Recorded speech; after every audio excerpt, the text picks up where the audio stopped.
Today I'm going to talk to you about the Xpert-60 Clay-2-Go Kit. This is a professional fallout eraser kit that you can easily use and get great results with. So what is fallout? What's commonly known as fallout are iron particles that get embedded in your paintwork and cause surface imperfections. This fallout can come from different sources such as brake dust, iron particles from a railway track, or power lines or airborne particles from a factory nearby. Lots of places really.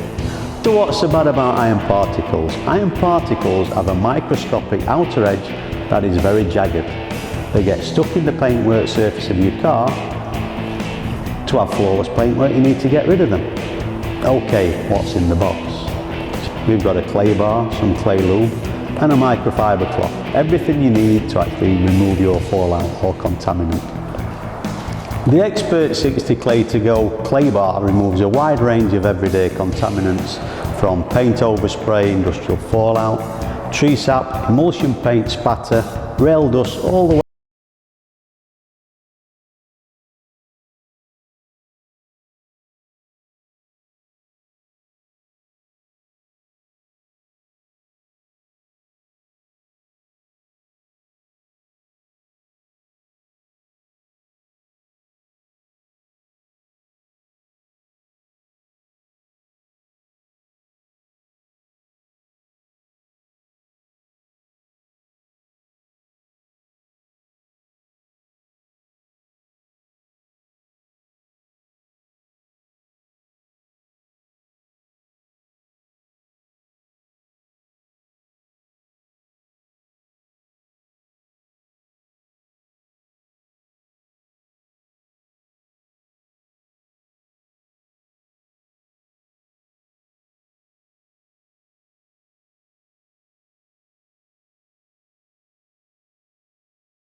Xpert-60's Clay-2-Go. Job done.